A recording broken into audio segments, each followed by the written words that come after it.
اعوذ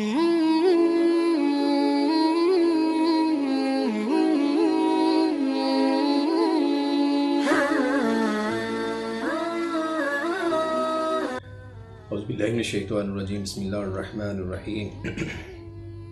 معزز سامعین، آج میں نے جس موضوع کو انتخاب کیا ہے وہ صحیفہ کاملہ کی 24ویں دعا ہے، یا کچھ میں تھوڑی سی چینج ہوگی، والدین کے حق میں امام سجاد علیہ السلام کی دعا۔ لیکن دعا شروع کرنے سے پہلے میں آپ سے یہ درخواست کروں گا کہ ائمہ معصومین کے جو اقوال ہیں یا جو ان کی دعائیں ہیں یہ قرآن سے بالکل میچ کرتی ہیں۔ یہ ناطق قرآن ہے، قرآن کی تفسیر ان سے بہتر کون جان سکتا ہے۔ تو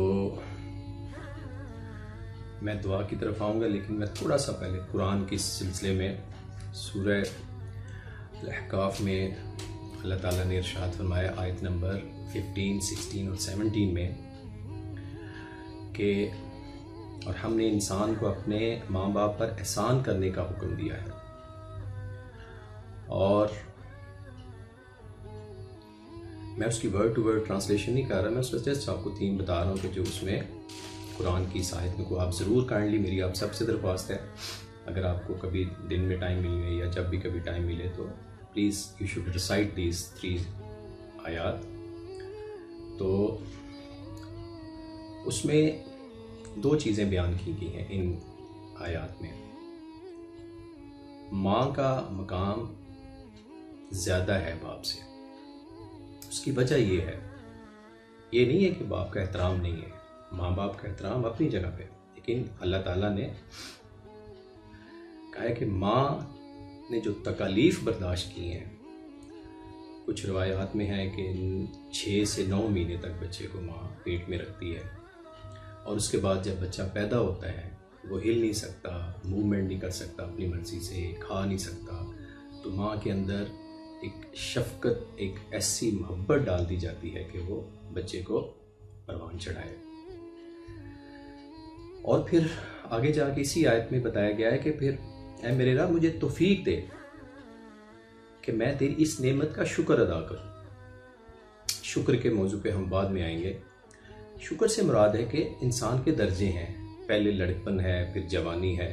یہاں پہ شکر سے مراد ہے کہ جب انسان 40 سال کی ایج تک پہنچتا ہے، پھر اس کو احساس ہوتا ہے کہ ماں باپ کا کیا مقام ہے، جب وہ خود باپ بنتا ہے یا خود وہ ماں باپ کی سٹیج پہ آتا ہے۔ پھر وہ کہتا ہے کہ شکر ادا کروں کس طرح، جس نے مجھے ان نعمتوں سے نوازا، کیونکہ جو نعمتیں میں استعمال کر رہا ہوں ان کا مین ہیڈ تو اللہ تعالیٰ کی ذات ہے، اور دوسرے میرے والدین ہیں۔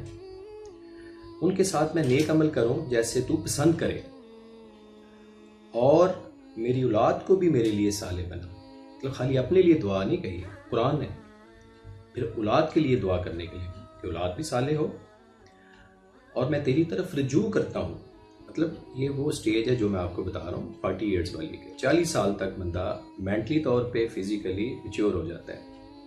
اس لیے بعثت رسول بھی 40 سال پہ ہوئی۔ 40 کا ایک فگر بہت امپورٹنٹ ہے، وہ آپ کو بے شک میں مسلمان ہوں۔ قرآن میں جگہ جگہ کہا گیا ہے کہ دونوں پر احسان کرو، لیکن تمہاری ماں کا حق تم پہ زیادہ ہے۔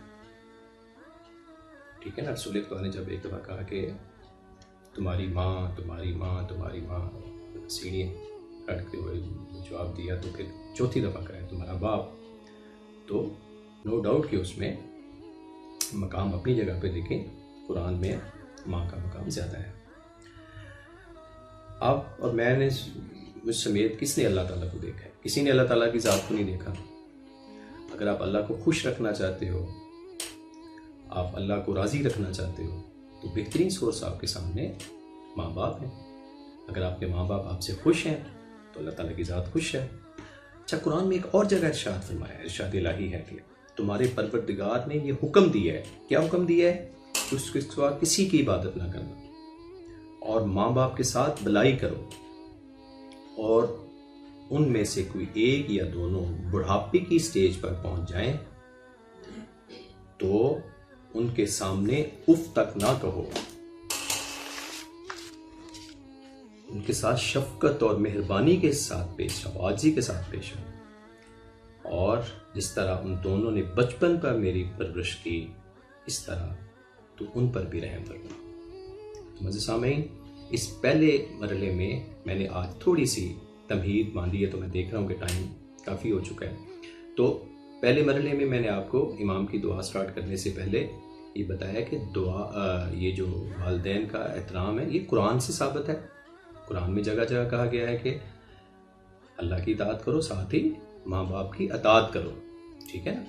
تو اکثر میں نے سنا ہے والدین سے کہ بچے کہتے ہیں جی اچھا امی آپ کو پتہ نہیں ہے، ابو آپ میری بات میں انٹرفیئر نہ کیا کرو اینڈ سو۔ یہ گناہ کے زمرے میں آتے ہیں معزز سامعین۔